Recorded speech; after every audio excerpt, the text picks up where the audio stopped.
Mtazamaji wa Tai Media, msafara wa mwili wa aliyekuwa mkurugenzi wa kiwanda cha kurejesha bidhaa za plastiki cha Shilling anayefahamika kwa jina la Baojang ndio unatoka katika hospitali ya polisi Kurasini jijini Dar es Salaam. Kwenye gari kuna mdogo wake, mjomba wake pamoja na mke wake ambaye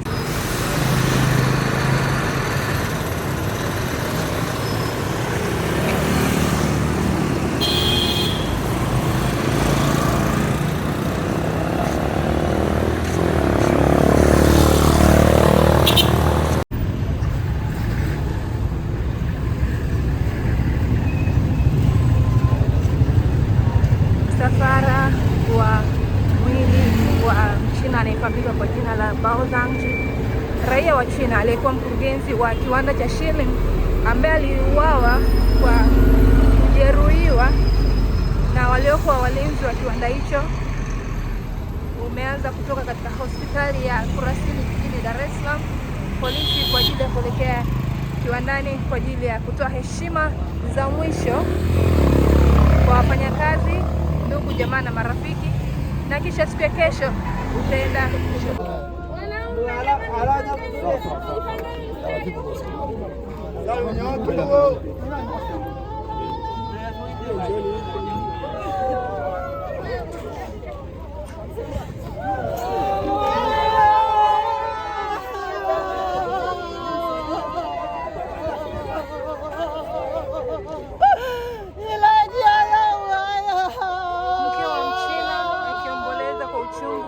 baada ya mwili wa mume wake kufika kiwandani hapa kwa ajili ya taratibu za kutoa heshima za mwisho kwa wafanyakazi, ndugu, jamaa, marafiki wa kiwanda hiki. Kama ambavyo mnaona wamejipanga vizuri kwa ajili ya kupokea mwili huu kwa ajili ya kutoa heshima za mwisho. Mtoto marehemu huyu hapa amesimama mbele kabisa, amemshikilia kutokana na hali yake ni mbaya, ana uchungu mkubwa, hawezi kujizuia. Ni mtu ambaye amekuwa akishikiliwa, zikitumika jitihada mbalimbali kwa ajili ya kumtuliza. Na hapa mtoto wa kwanza wa marehemu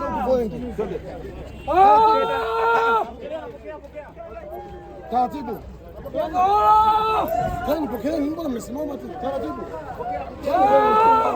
Mtoto marehemu tayari anaongoza wafanyakazi akiwa amebeba baba yake, akiongea maneno kwa lugha ya Kichina kwa uchungu mkubwa, akionyesha namna ambavyo ameumia. Kama huyu watasikia jamani,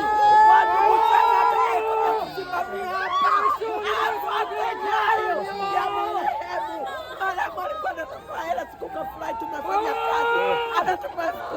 Nimefunga mwezi wa Ramadhani, kanipa hela ya siku 10 jamani, na wao wapate nyema za ndugu wetu.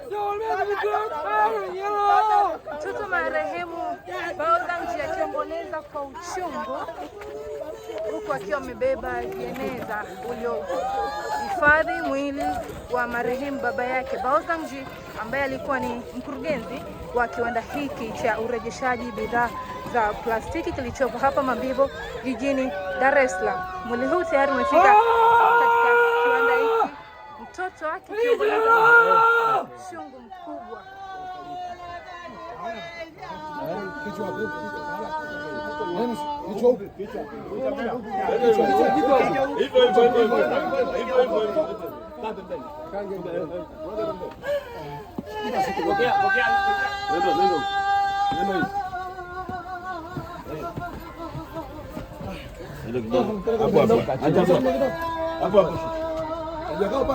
Hapo